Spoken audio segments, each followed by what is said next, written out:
Om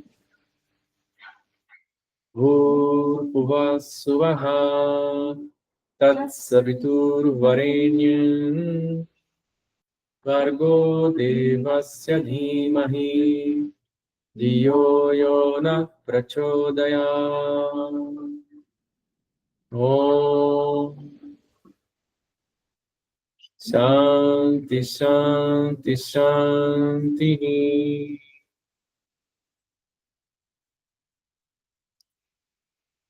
Om Shri Sairam.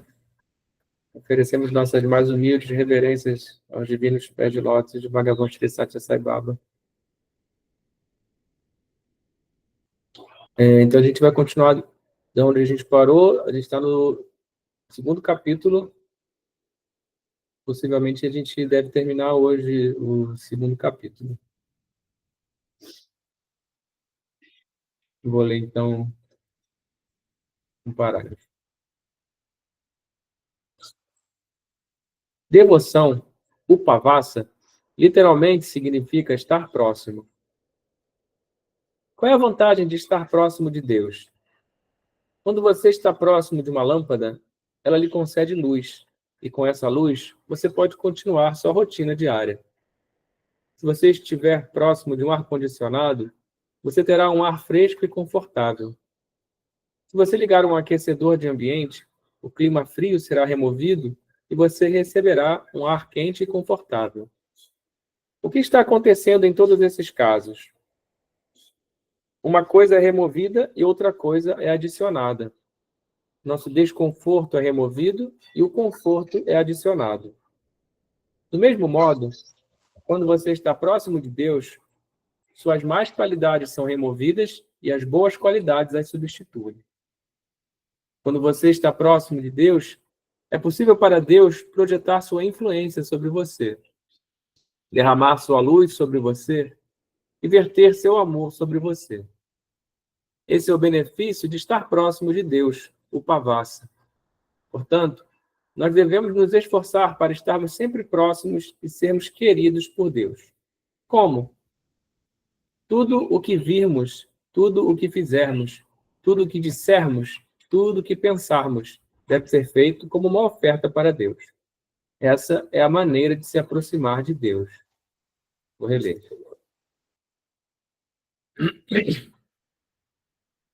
Devoção, upavassa, literalmente significa estar próximo. Qual é a vantagem de estar próximo de Deus?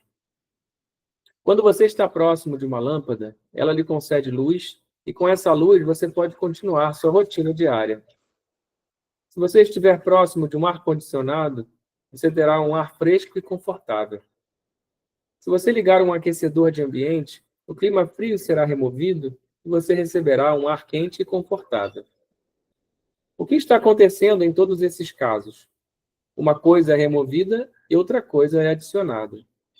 Nosso desconforto é removido e o conforto é adicionado. Do mesmo modo, quando você está próximo de Deus, suas más qualidades são removidas e as boas qualidades as substituem. Quando você está próximo de Deus, é possível para Deus projetar sua influência sobre você, derramar sua luz sobre você e verter seu amor sobre você. Esse é o benefício de estar próximo de Deus, o Pavassa. Portanto, nós devemos nos esforçar para estarmos sempre próximos e sermos queridos por Deus. Como? Tudo o que virmos, tudo o que fizermos, tudo o que dissermos, tudo o que pensarmos, deve ser feito como uma oferta para Deus. Essa é a maneira de se aproximar de Deus. Sairam.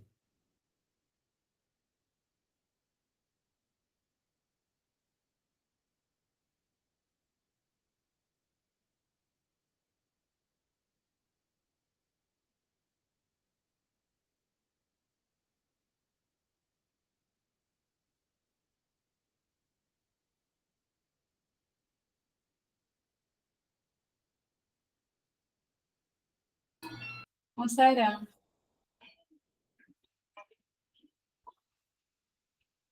Quando a gente faz tudo oferecendo para Deus, né? Se a gente tiver essa intenção em 100% das nossas ações,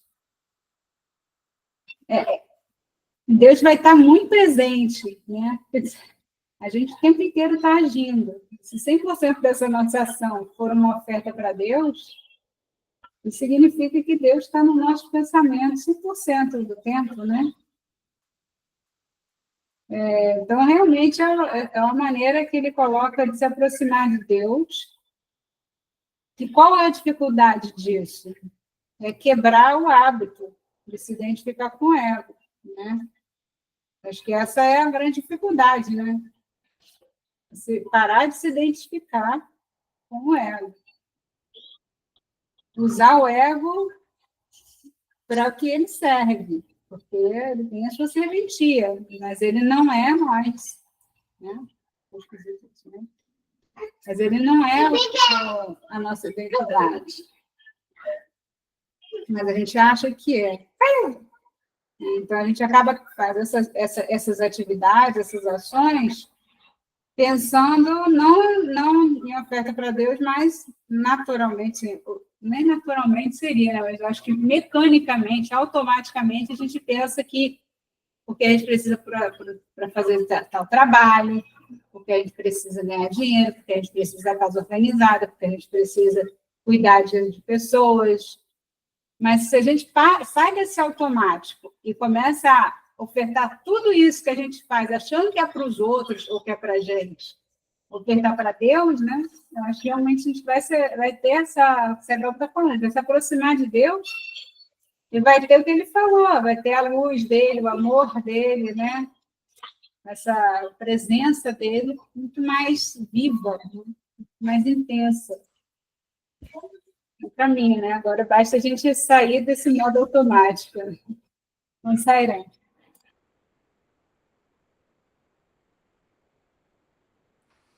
Sairã, então, essa devoção é o nosso caminho para Deus, né? E essa devoção significa a gente ter a nossa afinidade com Deus e estar mais próximo, ter mais intimidade com Deus. E a própria luz, né?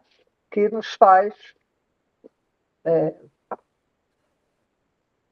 pensar diferente, né? Pensar com os olhos do coração, pensar no que a gente deve fazer de bom para as pessoas, para a gente mesmo, e ter a certeza de que aconteça o que acontecer, Deus está ali, né? Para a gente caminhar com mais segurança, saber que a gente tem o apoio de Deus.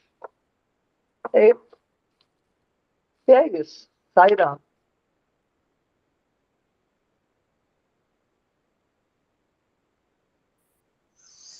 Sairão.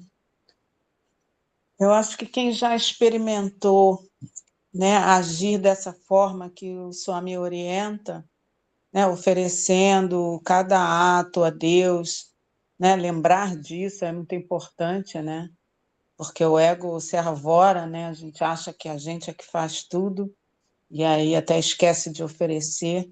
Mas quem tem esse sadhana, tem esse hábito, percebe muito a presença de Deus, né? Por experiência, eu acho que, né, quem faz isso, assim como eu faço, né, a gente experimenta muito a presença dele e percebe que é ele quem faz tudo, e as ações têm outra qualidade e a gente percebe a presença, né? Porque um dos grandes problemas é não perceber a presença, eu acho que é um dos maiores problemas do ser humano, né? Não perceber a presença divina, que ele sempre está, mas não se percebe, é como até o Baba fala, né? Aquela questão da manteiga no leite, que sempre está, né, em estado imanente, mas que você precisa fazer certos procedimentos para obter a manteiga. E o mesmo com relação a Deus. Então, a gente E quando a gente percebe essa presença, a gente vai fortalecendo a nossa fé, porque isso é diário, né? E percebendo que, assim, né, lembrando, né, mais que nada, que tudo é Ele, né? Que a única realidade é Deus, né? É a consciência, Deus ou a consciência, não importa como chame, mas a realidade é una, né? Como se fala que Deus é como que Deus está numa sala de espelhos, né? Então todas as imagens refletidas são Ele mesmo. E quando a gente perceber isso, né, e conseguir vivenciar isso, esse é o propósito da nossa vida humana. E aí a gente vai ter a paz, a bem-aventurança, né, as qualidades divinas, até como ele fala aqui, né, pela proximidade de Deus, né, acho que é mais por perceber essa proximidade, porque ele sempre está, né, mas aproximar-se dele é agir como ele ensina aqui, né? Entregando-se a ele a todo o tempo, todas as ações, todos os pensamentos, todas as intenções, é uma adoração constante, é a devoção, né, em suma. Sairam.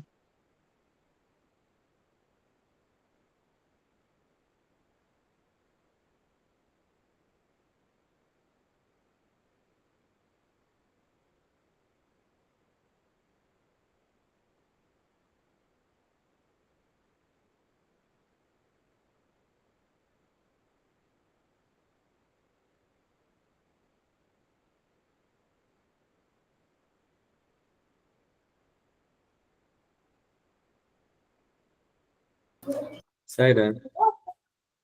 Achei muito interessante isso aqui que a Baba diz, que a proximidade de Deus remove nossas más qualidades, né, e coloca boas qualidades no lugar. Eu pensei que isso, de uma certa forma,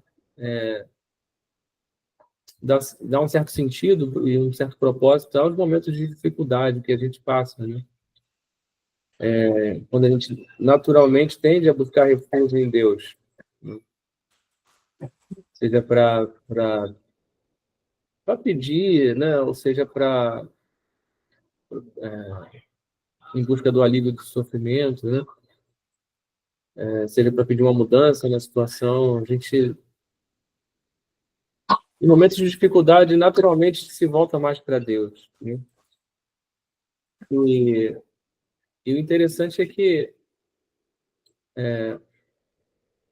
o resultado disso, né, é uma transformação interior, né? A presença de Deus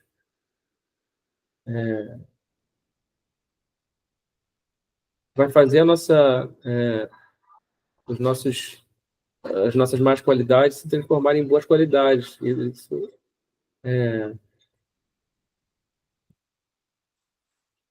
de certa forma, dá um sentido, um propósito aos momentos de dificuldade que a gente passa, né?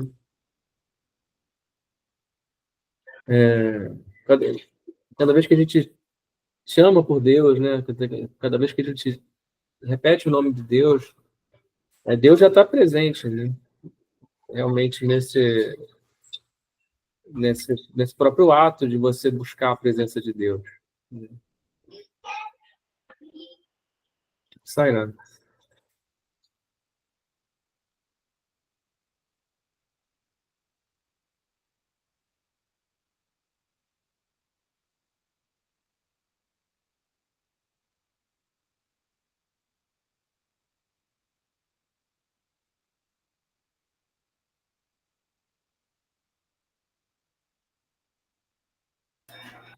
Sairá, eu vou continuar então.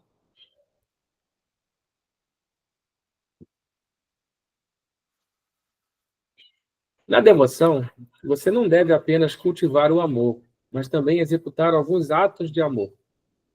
Existem algumas características importantes na devoção: elogio ou censura, frio ou calor, lucro ou perda, felicidade ou tristeza, honra ou insulto. Tudo isso deve ser suportado com um sentimento de equanimidade. Não devemos ficar exultantes com o elogio, nem deprimidos com a censura. Não devemos nos sentir exultantes quando os lucros se acumulam, nem devemos ficar deprimidos em tempos de perdas. Da mesma forma, o frio e o calor devem ser suportados com a mesma equanimidade. Na estação fria, os casacos de lã nos protegem bastante. No verão, camisas leves de algodão são confortáveis. Ambos são úteis para nós. Em uma estação, o frio nos dá felicidade, enquanto em outra, o calor nos dá felicidade. Tudo depende da maneira como os utilizamos. Todos são criações de Deus. No entanto, devemos utilizá-los dependendo das circunstâncias e do nível em que somos colocados. Se dermos uma taça de ouro a uma criança ou uma faca a um louco, isso será perigoso. A taça de ouro é um bem valioso. Portanto, ela deve ser dada a alguém que possa mantê-la em um lugar seguro. Da mesma forma, uma faca deve ser dada a quem tenha conhecimento sobre sua utilização adequada. Somente uma pessoa que conhece o poder da devoção, bhakti, pode utilizá-la adequadamente. O amor nunca faz mal a ninguém, nunca comete violência contra ninguém e nunca odeia ninguém. Vou reler. Na devoção, você não deve apenas cultivar o amor, mas também executar alguns atos de amor.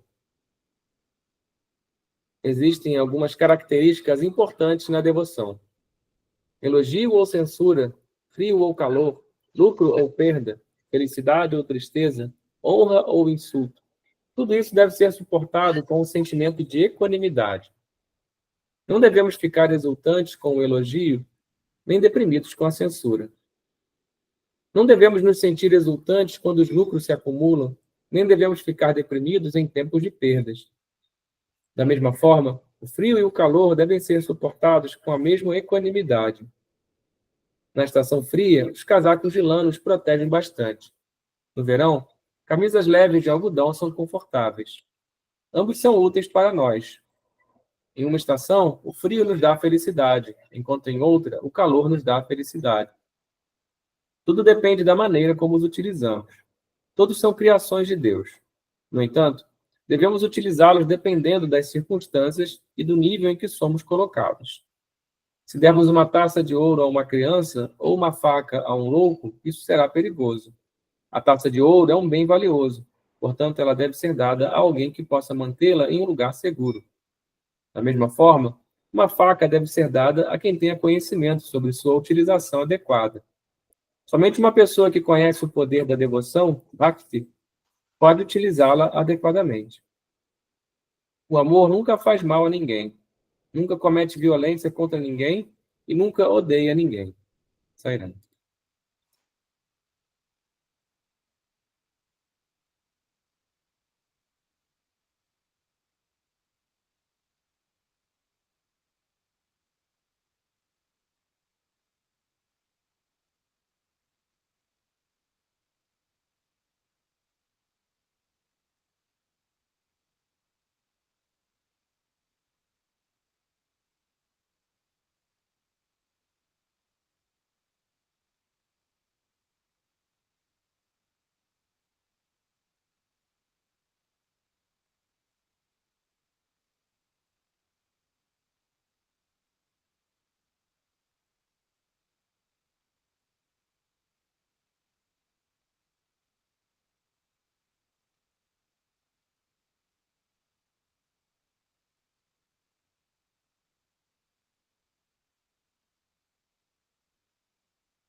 Sairá. Eu vejo que Swami fala a devoção, ela nos acalma e nos dá aceitação da vida, fala no caminho do meio, né? Fala desse caminho do meio, a gente nem é 8 nem 80, né? E fala também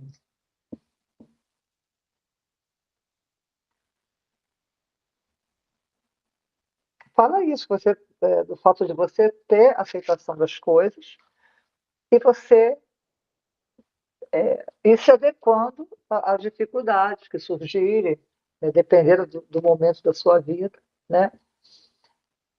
Mas eu acho que o mais importante é a segurança que essa devoção te assiste, e você sabendo que tudo vai passar, e que você tem a força ali na devoção pelo seu mestre, pelo que ele te ensina, né? E você vai se melhorando, ouvindo, né, o que ele te fala, e se identificando com as coisas, né? Sairá.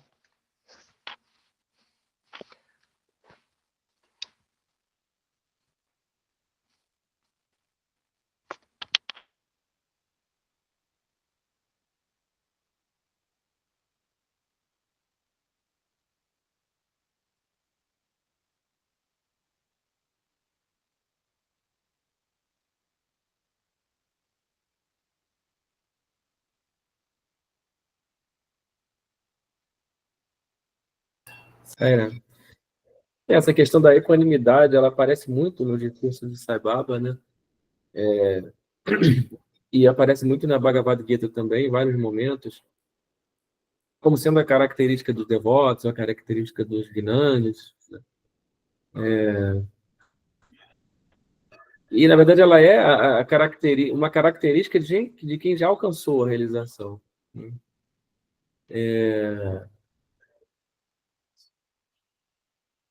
E eu acho que é uma característica que é muito difícil de você simplesmente tentar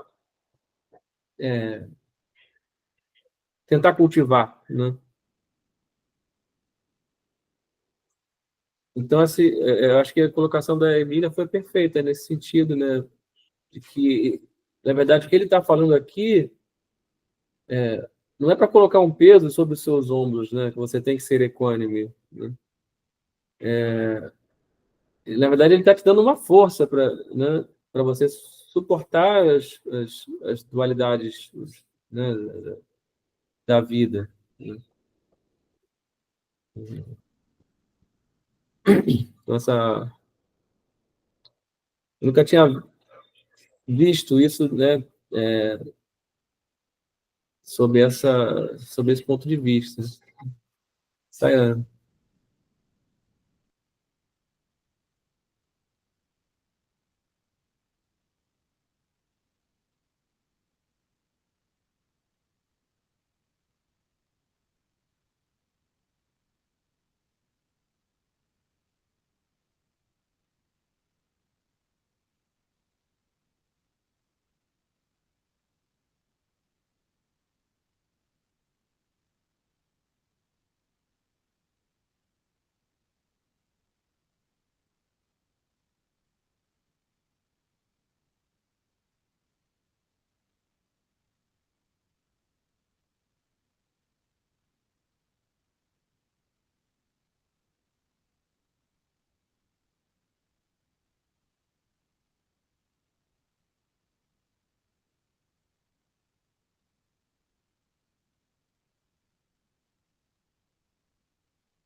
Sayana.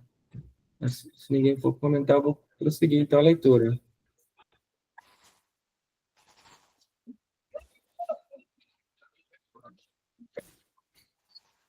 A Bhagavad Gita nos exorta: não odeie ninguém. Desenvolva amor e compaixão para com todos os seres. Adveshta Sarva Bhutanam Maitra Karuna Evacha. Nós dizemos amor, amor, amor, e na prática agimos de forma contrária ao amor. Como pode isso, então, ser um sinal de amor? Quando falamos de amor, prema, tudo o que pensarmos tudo o que dissermos, tudo o que fizermos, deve refletir o amor. Devemos desenvolver um amor incondicional. É por isso que o Senhor Krishna exortou Arjuna a obedecer às suas ordens. Vou reler. A Bhagavad Gita nos exorta: não odeie ninguém. Desenvolva amor e compaixão para com todos os seres. Advaita Sarva Bhutanam Maitra Karuna Evacha. Nós dizemos amor, amor, amor. E na prática agimos de forma contrária ao amor. Como pode isso, então, ser um sinal de amor? Quando falamos de amor, prema, tudo o que pensarmos, tudo o que dissermos, tudo o que fizermos deve refletir o amor. Devemos desenvolver um amor incondicional. É por isso que o Senhor Krishna exortou Arjuna a obedecer às suas ordens. Sairá.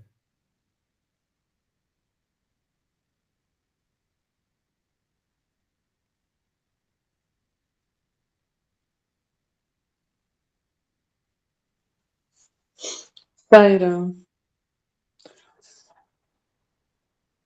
a gente só, né, Sai Baba aqui falando sobre devoção e, né, a prema, né, que é o amor divino, é o amor incondicional, que é diferente desse amor dual, né, que é amor e ódio, né?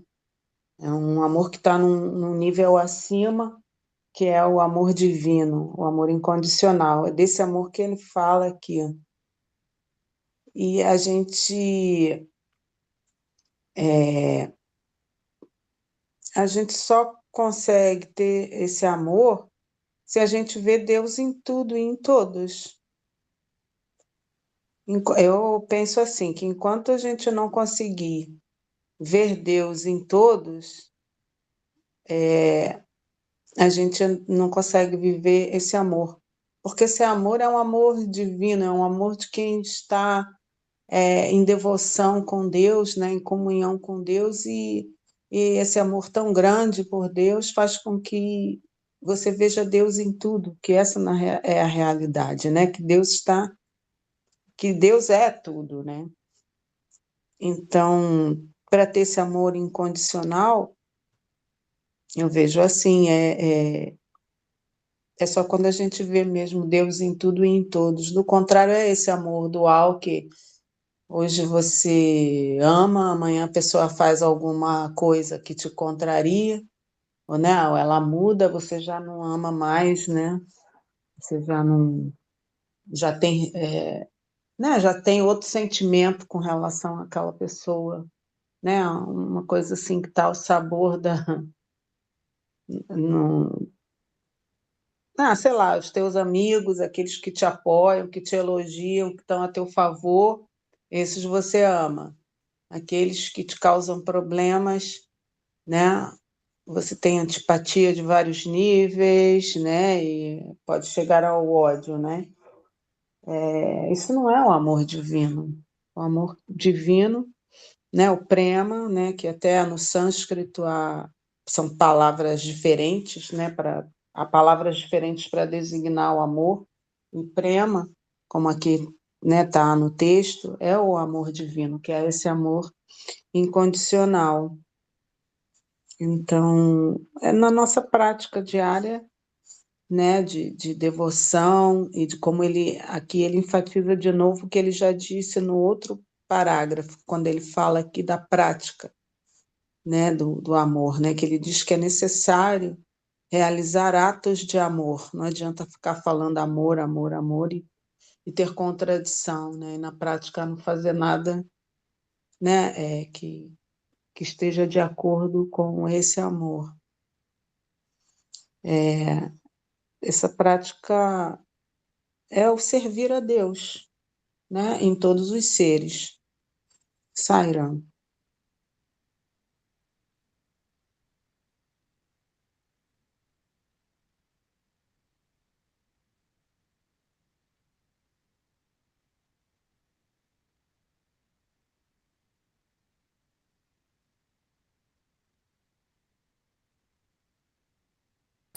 Saira,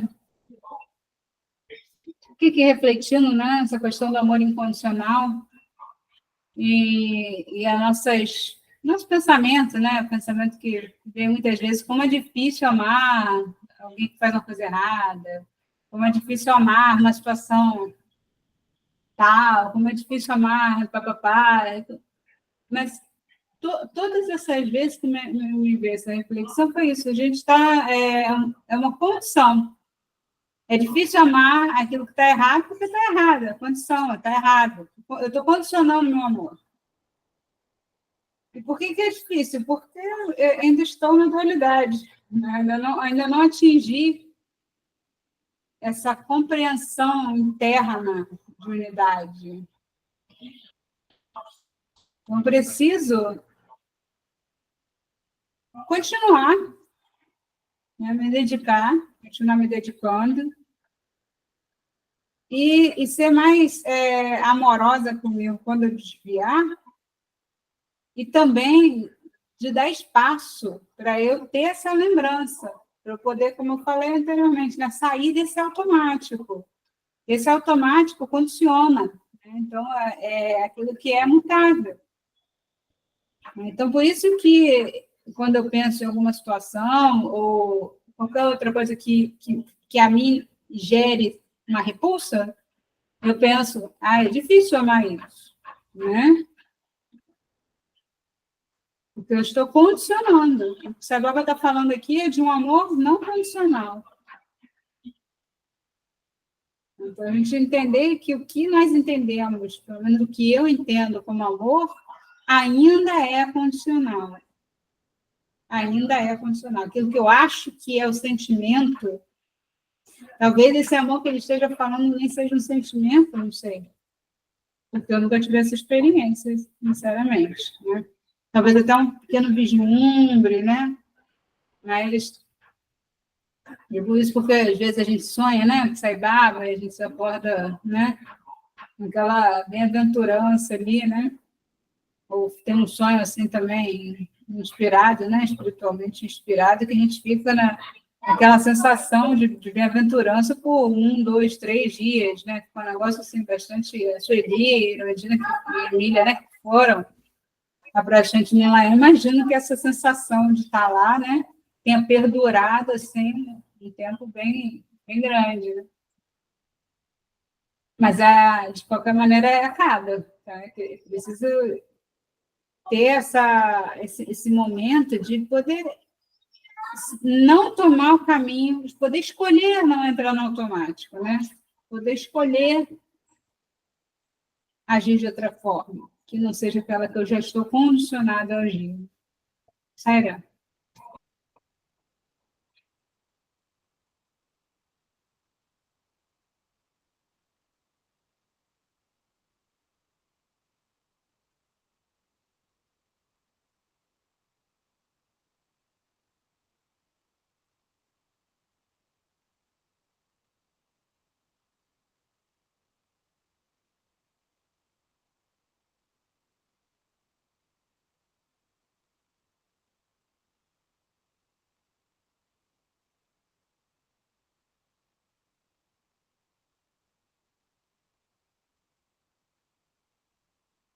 Saira, é, esse amor todo, né? Para ele acontecer, né? O ego não pode existir, porque o ego julga, o ego compara, o ego cobra, né? Eu, eu vejo um amor assim, né? Que também não chega a ser esse amor todo de Deus, mas um amor que mais se identifica é o amor que a gente tem pelos filhos, né? É um pouco do deslumbre do que é esse amor todo, né? Mas para isso, realmente a gente tem que estar muito, muito liberta, né? Muito liberta do corpo, muito liberta do julgamento, né? Perto, a gente tem que estar perto do perdão, né? Saber perdoar para esse amor poder vir, né? Sem amarras, sem julgamento, né, mesmo. né? Um amor puro, é o amor de Deus, né? O amor do nosso Pai, né? Do nosso Deus, que entende, né? O momento que a gente está, que mesmo assim protege, passa a mão na nossa cabeça, mas realmente para isso, até lembro até de uma música do Gilberto Gil, né? Que ele fala, não é amor, mas é uma forma de amor, né? Se ele quisesse falar com Deus, olha, quanto teria que ser, né? Superado, suplantado para poder chegar aí. Mas o homem fala isso para a gente, é possível. Basta vencer muitas, muitas, muitas situações, né? Transmutar muita coisa para poder chegar a esse amor que é o amor divino mesmo, né? Sairá.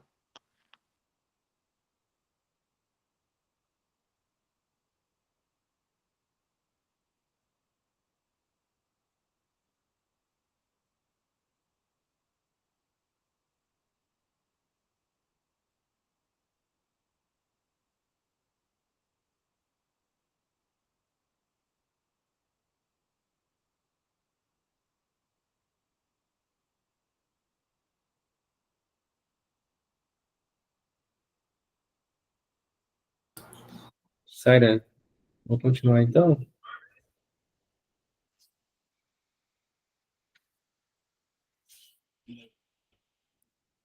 Na guerra de Kurukshetra, Arjuna era egoísta no início e segurava o seu arco Gandiva com orgulho para destruir os Kauravas, seus inimigos.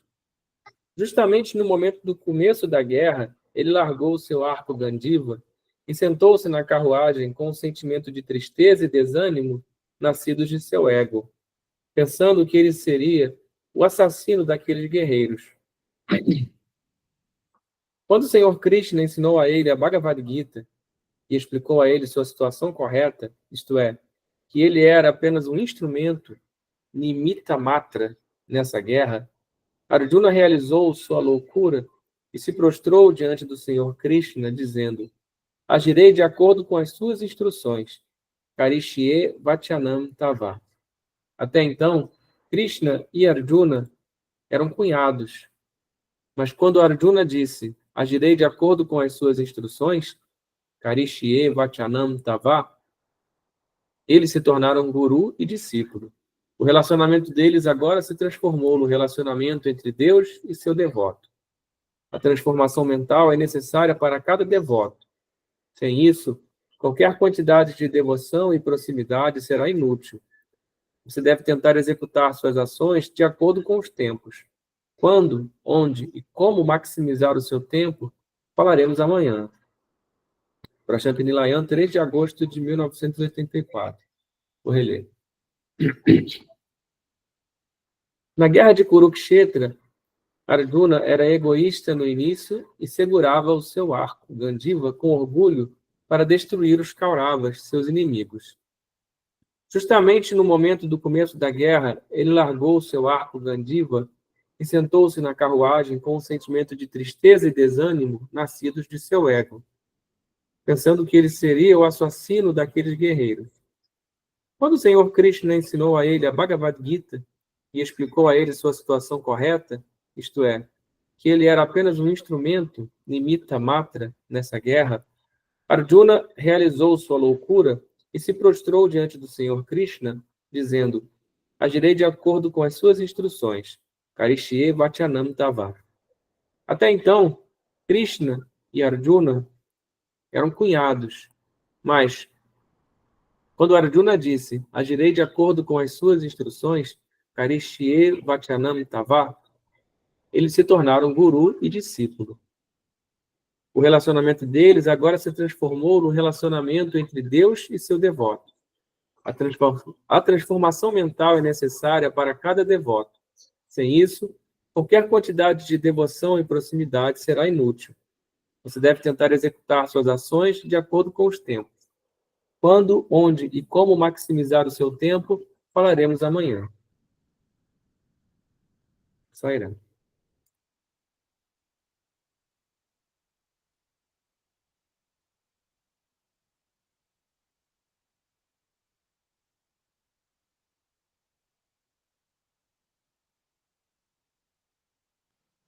Sairão. Quando ele fala aqui no final, a transformação mental é necessária para cada devoto. Sem isso, qualquer quantidade de devoção e proximidade será inútil. É muito interessante ele dizer isso, porque que transformação mental é essa? É justamente essa atitude que Arjuna teve, né, de dizer que iria executar a vontade, né, de Krishna, após ele entender, né, após Krishna ter lhe dito a Bhagavad Gita, ele se render completamente e aí a relação se transformar na relação entre discípulo e guru, né, ou Deus, como ele diz aqui, Deus e o devoto. Sem essa entrega, sem essa submissão, nada é possível, como ele disse, não adianta a prática, a proximidade, tudo que você faça, sem esse sentimento de entrega, sem esse reconhecimento, que você é apenas um instrumento da vontade divina que opera através de você a sua vontade. Então, sem essa submissão, sem essa rendição, essa entrega, essa é a transformação mental que ele espera. Nada é possível, né? Nem o seu aprendizado verdadeiro, assim como você ser utilizado como um instrumento adequado, ainda mesmo inconsciente, a gente é utilizado como instrumento, porque só existe Deus mesmo, mas a sua utilização adequada, né, como um instrumento que se deixa conduzir totalmente pela vontade divina. Me lembra aqui a flauta de Krishna, né, que é sempre usada como símbolo, né, Murali.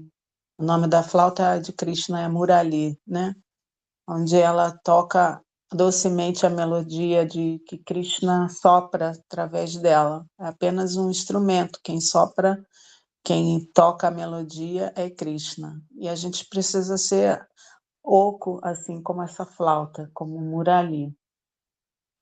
É essa transformação mental que ele espera da gente. Sairão.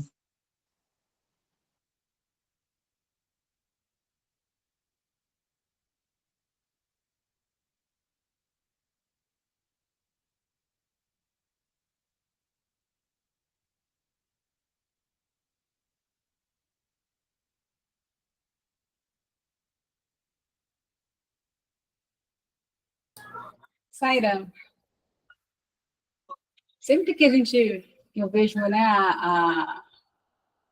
essa fala, né, sobre o início da Gita, né, que a Juna ficou triste, ali, deprimido, né, com a situação, e depois ele entendeu, né, e fez essa transformação, né, de cunhado para guru e discípulo.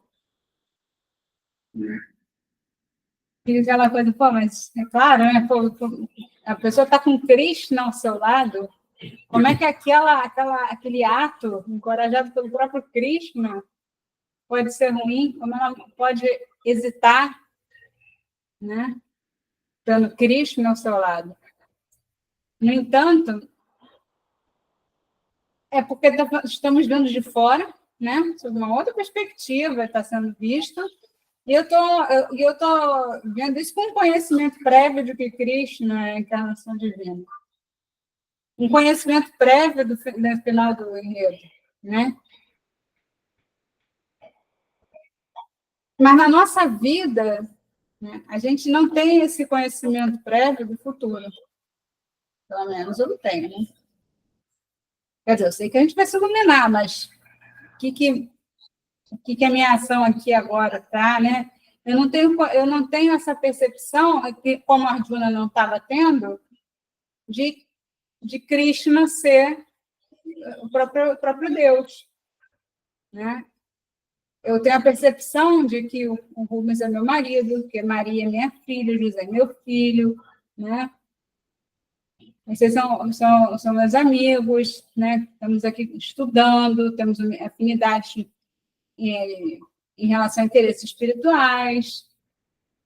Então, a gente se deixa enredar, né, por essa rede toda, e aí dá para entender a Arjuna, né, ter ficado confuso, ter achado, estar considerando o próprio Krishna como para seu cunhado, né? E até depois dele ter entendido isso, no meio da batalha, ele se achasse superior, né? Tem aquela passagem que ele quer que Krishna abra a porta da carruagem para ele sair todo orgulhoso, né? Então, enfim, ele tem esse entendimento, mas ainda durante a batalha aquilo vai e volta, né? Essa compreensão. Então, dá para perceber, né? Então, dá para perceber que nós estamos nessa mesma situação, de que a gente está iludido, né? A gente acha, como o Xene colocou, né? Que nós somos os autores da ação, né? Que nós seremos os responsáveis por aquilo, né? Nós receberemos os louros, né? Porque ele, no início, quando ele fala que ele estava orgulhoso, ele estava se vendo assim, como receber os louros. Mas quando caiu a ficha para ele, que ali do outro lado estavam seus parentes, né? Seus mestres, aquele louro ali, ele falou: mas eu vou querer esses louros de matar meus parentes e meus mestres? E isso acontece com a gente também, né? Porque falta a gente essa confiança no algo maior.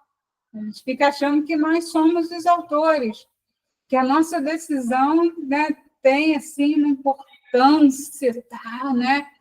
Enquanto que a gente, na verdade, se a gente se deixar ir, né, e ir como o Samuel fala, né, se deixar de qualquer maneira, uma boa formação de caráter, porque isso a gente vê que nos Kauravas não tinham, né?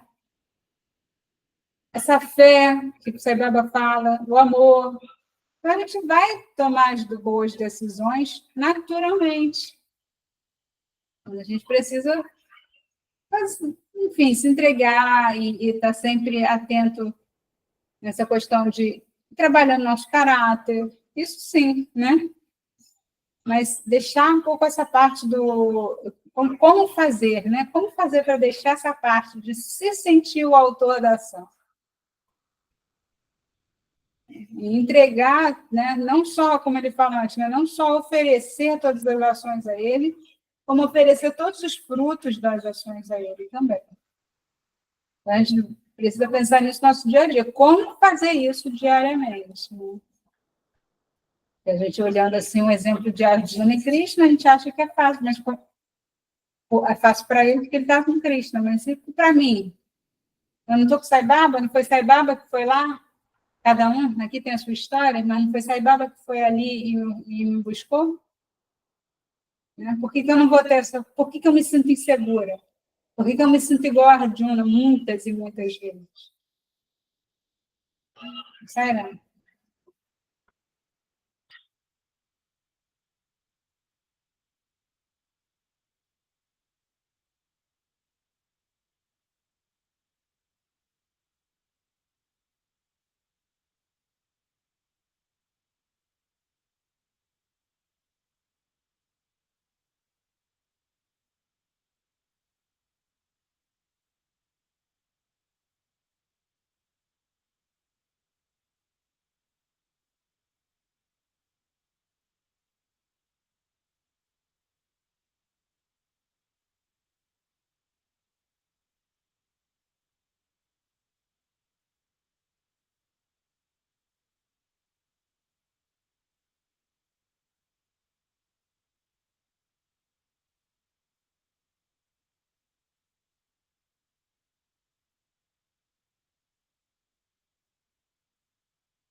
Sairane. Isso que a Carol falou aí, né? Interessante, porque a Arjuna estava ali com Krishna, né? Eu já li em algum livro que fala sobre o Sai Baba, não sei se foi o Satyam Sivan Sundaram, ou se foi algum outro, que é uma experiência comum dos devotos de Sai Baba, né? Que eles sentem a proximidade do Sai Baba, assim, como se cada um tivesse um Sai Baba só para si mesmo. Essa é a minha experiência também. Embora eu tenha conhecido o Sai Baba depois que ele já tinha deixado o corpo. Então, essa situação, né, de estar próximo, né, assim como Arjuna estava próximo de Krishna, essa é a minha experiência também em relação ao Sai Baba, né? É,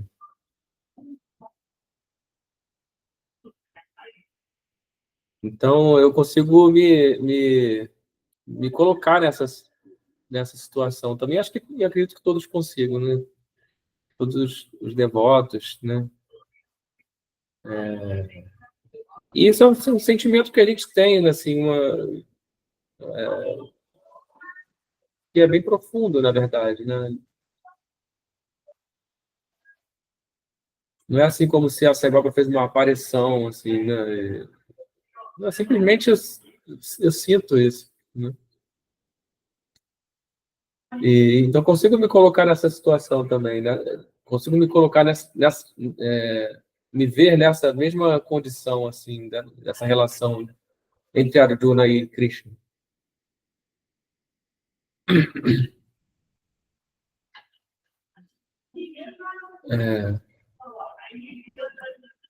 Sério.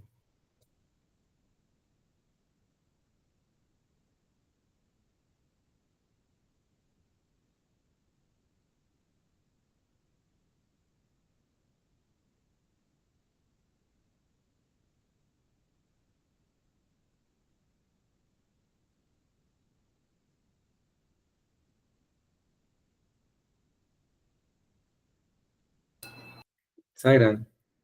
A gente terminou então o capítulo. Se ninguém quiser mais comentar, a gente vai fazer um mantra e encerrar essa parte.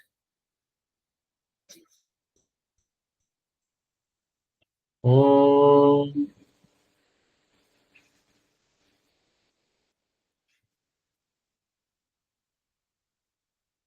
Swasti Prajavya Paripalayantam Nyayena Margena Mahina Mishaha Go Brahmanebhya Subhamastu Nityam Samasta Loka Sukhino Bhavantu. Om Shanti Shanti Shanti